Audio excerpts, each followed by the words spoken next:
Budget ಮಂಡನೆ ಕುರಿತಾಗಿ ಮುಖ್ಯಮಂತ್ರಿಗಳು ಮಾತನಾಡಿದ್ದಾರೆ. ಜೊತೆಗೆ ಪ್ರತಿಪಕ್ಷಗಳು ಕೂಡ ತಮ್ಮ ಪ್ರತಿಕ್ರಿಯೆಯನ್ನು ಕೊಟ್ಟಿದ್ದು ಹೀಗೆ. ನಾಳೆ ಬಾ ಸರ್ಕಾರ ಇದು ಕೇಂದ್ರ ಸರ್ಕಾರವನ್ನ ಪ್ರತಿದಿನ ನಿಂದನೆ ಮಾಡಿಕೊಂಡು ಇನ್ನೊಂದು ಕಡೆ ಪ್ರತಿಯೊಂದು ಕಾರ್ಯಕ್ರಮಗಳಿಗೆ ಕೇಂದ್ರ ಸರ್ಕಾರಕ್ಕೆ ಮನವಿಯನ್ನು ಸಲ್ಲಿಸ್ತೀವಿ. ಇಲ್ಲಿ ಕೇಂದ್ರ ಸರ್ಕಾರವನ್ನ ಪ್ರತಿಯೊಂದು ಪುಟದಲ್ಲಿ ನಿಂದನೆ ಮಾಡಿ ನಮ್ ಗಾದೆ ಮಾತೆ ಇದೆ, ಒಂದು ಸತ್ಯ ನಿರೂಪಿಸಬೇಕಾದ್ರೆ 100 ಬಾರಿ ಸುಳ್ಳು ಹೇಳು ಅಂತ ಹೇಳಿ. ಆ ಕೆಲಸ ಸಿದ್ದರಾಮಯ್ಯವರು ಬಹಳ ಅಚ್ಚುಕಟ್ಟಾಗಿ ಮಾಡ್ತಾ ಇದ್ದಾರೆ ಅಂತಕ್ಕಂಥದ್ದು. ಕೆಟ್ಟ ಬಜೆಟ್ ಎಂದು ನಾವು ನೋಡಿರಲಿಲ್ಲ. ಶೂನ್ಯ ಬಜೆಟ್ ರಾಜ್ಯದ ಹಣಕಾಸಿನ ಸ್ಥಿತಿ ಅಧೋಗತಿಗಾಗಿದೆ. ರಾಜ್ಯವನ್ನ ಸಾಲದ ಸೂಲಕ್ಕೆ ಸಿಗಿಸಿ ಜನರ ಬದುಕನ್ನ ಅತ್ಯಂತ ಹೀನಾಯವಾಗಿ ತಳಮಟ್ಟಕ್ಕೆ ತೆಗೆದುಕೊಳ್ಳುವಂತ ಈ ಬಜೆಟ್ ಅಲ್ಲಿ ಏನ್ ಬರ್ತಾ ಇತ್ತು ರೆವಿನ್ಯೂ 14,000 ಕಡಿಮೆ ಆಗಿದೆ ಸರ್. ಕೇಂದ್ರ ಸರ್ಕಾರ 3,000 ಕೋಟಿ ಜಾಸ್ತಿ ಬರ್ತಾ ಇದೆ. ಸಾಲವನ್ನ 1,05,000 ಕೋಟಿಗೂ ಅವರು ಅಶೋಕನಿಗೆ ಕೇಳಿ, ನಿಮ್ದು ಫಿಸ್ಕಲ್ ಡಿಫಿಸಿಟ್ ಎಷ್ಟಿದೆಯಪ್ಪ ಕೇಂದ್ರ ಸರ್ಕಾರದ್ದು? 5.8%, ನಮ್ದು 2.95%. ನಾನು 83ರಿಂದ ವಿಧಾನಸಭೆನಲ್ಲಿದ್ದೀನಿ. ಯಾವ ನಾನು ವಿರೋಧ ಪಕ್ಷದಲ್ಲೂ ಇದ್ದೀನಿ, ರೂಲಿಂಗ್ ಪಾರ್ಟಿನಲ್ಲೂ ಇದ್ದೀನಿ. ಬಜೆಟ್ ಮಂಡಿಸುವಾಗ ವಾಕೌಟ್ ಮಾಡಿರ್ತಕ್ಕಂಥ ನಿದರ್ಶನ ಇಲ್ಲ. ಬಜೆಟ್ ಸ್ಪೀಚ್ ಓದ್ಲಿಕ್ಕೆ ಪ್ರಾರಂಭ ಮಾಡ್ತಿದ್ದಾಗ ಏನಿಲ್ಲ ಅಂದ್ರೆ ಅವ್ರ ತಲೆಯಲ್ಲಿ ಏನಿಲ್ಲ ಅಂತ ಆಯ್ತು. ಅವ್ರಿಗೆ ಸಂಸದೀಯ ವ್ಯವಸ್ಥೆನಲ್ಲಿ ನಂಬಿಕೆ ಇಲ್ಲ. ಈ ಕಾಮಾಲೆ ರೋಗದವ್ರಿಗೆ ಕಾಣದೆಲ್ಲ ಹಳದಿಯಾಗಿ ಕಾಣಿಸುತ್ತೆ. 3,71,000 ಈ ಬಜೆಟ್ ಮುಟ್ಟಿದೆ. ನಮ್ಮ ವಿರೋಧ ಪಕ್ಷದವರು ಆ ನಂಬರ್ ನೋಡ್ಬಿಟ್ಟು ಕೂತ್ಕೊಳ್ಳಕ್ ಆಗ್ಲಿಲ್ಲ. ಬಜೆಟ್ ನ ಬೈಕಾಟ್ ಮಾಡೋದಿದೆಯಲ್ಲ, ಇದು ಕರ್ನಾಟಕ ರಾಜ್ಯದ ಜನತೆಗೆ ಪ್ರಜಾಪ್ರಭುತ್ವದ ವ್ಯವಸ್ಥೆಯಲ್ಲಿ ಮಾಡಿದಂತ ಆ ಫಿಗರ್ ನೋಡ್ಕೊಳಕ್ಕಾಗಲ್ಲ ಅಂತ ಹೇಳಕ್ ಬರಲ್ಲ. ಯಾಕಂದ್ರೆ ಆಲ್ರೆಡಿ ಅವ್ರ ಬಜೆಟ್ ಅಲ್ಲಿ ಅದು 3,12,000 ಕೋಟಿಗೆಲ್ಲ ಬಂದು ಆಗೋಗಿತ್ತದು. ಎರಡನೇದು ಫಿಸ್ಕಲ್ ಡೆಫಿಸಿಟ್ ಅಲ್ಲಿ chief minister you cannot compare an apple and an orange ಅನ್ನ ಹಂಗೆ ಕಂಪೇರ್ ಮಾಡಬಾರ್ದು. ಗುಡ್ ಎಕನಾಮಿಕ್ ಥಾಟ್ ಅಲ್ಲ ಅದು. ಅಲ್ಲಿರೋ ಫಿಸ್ಕಲ್ ಡಿಫಿಸಿಟ್ ಆ್ಯಕ್ಚುಲಿ ಹೇಳಬೇಕು ಅಂದರೆ ನಿಮ್ಮ ಫಿಸ್ಕಲ್ ಡಿಫಿಸಿಟ್ ಹೆಂಗೆ ಅಂಡರ್ 3% ಗುಡ್ ಅಂತಿದ್ದೀರೋ 2.95 ಅಲ್ಲಿ, ಹಾಗೆ ಇಂಡಿಯಾದು ಫಿಸ್ಕಲ್ ಡಿಫಿಸಿಟ್ ಕಂಟ್ರೋಲ್ಸನ್ನು BJP ಅವರು ಫೈನಾನ್ಸ್ ಮಿನಿಸ್ಟರ್ ಬಿಟ್ಬಿಡಿ, ಎಲ್ಲರೂ ಹೇಳ್ತಿದ್ದಾರೆ ಇಟ್ಸ್ ಡ್ಯಾಮ್ ಗುಡ್ ಕಂಟ್ರೋಲ್ ಅಂತ ಎಲ್ಲರೂ ಹೇಳ್ತಿದ್ದಾರೆ. ಏನೇಯೋ ಹುಬ್ಬಳ್ಳಿ ಪ್ರಕರಣ, ಹಳೆ ಹುಬ್ಬಳ್ಳಿ ಪ್ರಕರಣದಲ್ಲಿ ಒಂದಷ್ಟು ಕೋರ್ಟಲ್ಲಿ ಜಾಮೀನು ಇತ್ತಲ್ಲ, 112 ಜನಕ್ಕೆ ಆರೋಪಿಗಳಿಗೆ ಜಾಮೀನು ಸಿಕ್ಕಿದೆ, ಎಲ್ಲರೂ ಬಿಡುಗಡೆ ಆಗಿದ್ದಾರೆ. ಅವರೆಲ್ಲ ಸಂತೋಷ ಪಟ್ಟಿದ್ದಾರಂತೆ ಹುಬ್ಬಳ್ಳಿನಲ್ಲಿ. ಅದು ನಮ್ಮ KG ಹಳ್ಳಿ ಟೈಪೇ ನಡೆದಿತ್ತು ಅವತ್ತು ಗಲಾಟೆ. ಈಗ ಜಾಮೀನು ಸಿಕ್ಕಿದೆ ಅಷ್ಟೇ.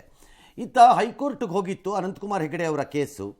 ಅದೇ ಬಾಯಿಗೆ ಬಂದಂಗೆ ಮಾತಾಡಿದರು ಚೀಫ್ ಮಿನಿಸ್ಟರ್ದು. ಇನ್ನೇನು ಮಾಡಬೇಕು ಮತ್ತು ಕೋರ್ಟ್ ಹೇಳ್ತು.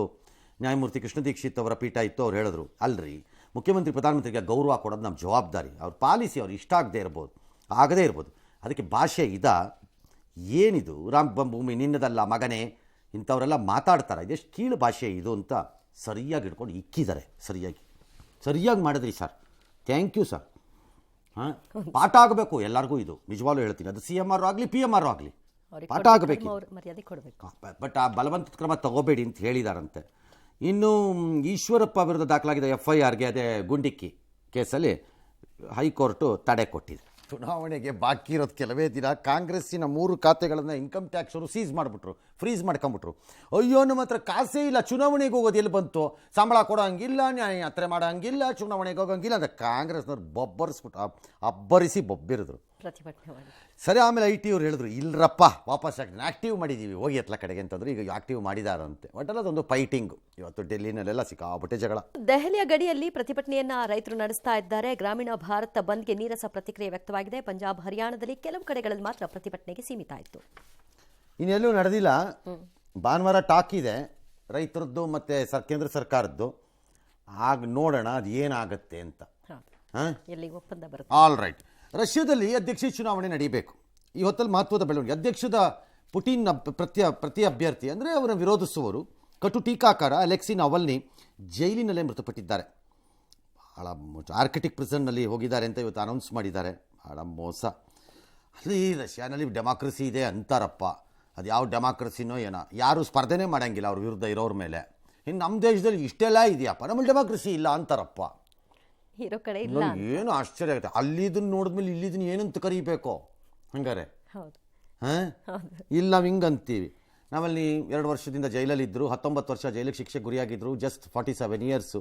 ಪುಟಿನನ್ನು ವಿರೋಧ ಮಾಡಿದ್ದಕ್ಕಾಗಿದ್ದು ಪಾಯ್ಸನ್ ಆಗಿತ್ತು, ಬಾಡಿಯೆಲ್ಲ ಪಾಯ್ಸನ್ ಮಾಡಿದ್ರು, ಆಗ ಬದುಕಿದ್ದೇ ಹೆಚ್ಚು. ದೇಶ ಬಿಟ್ಟು ಹೊರಗೋಗಿದ್ರು, ಆದರೆ ನನ್ನ ದೇಶದ ಜನ ಕೈ ಬಿಡಲ್ಲ ಅನ್ನೋ ಕಾರಣಕ್ಕೆ ವಾಪಸ್ ದೇಶದೊಳಗೆ ಬಂದು ಅರೆಸ್ಟ್ ಆದರು. ಅರೆಸ್ಟ್ ಆದಮೇಲೆ ಹಿಂಗಾಗಿದೆ.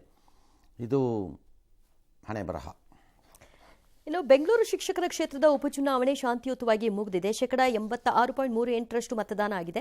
ಬೆಂಗಳೂರು ನಗರ, ಗ್ರಾಮಾಂತರ ಮತ್ತು ರಾಮನಗರ ಜಿಲ್ಲೆಗಳಲ್ಲಿ ಸಂಜೆ 4 ಗಂಟೆವರೆಗೂ ಮತದಾನ ಆಯಿತು. ಫೆಬ್ರವರಿ 20ರಂದು ಚುನಾವಣಾ ಫಲಿತಾಂಶ ಪ್ರಕಟ ಆಗುತ್ತೆ.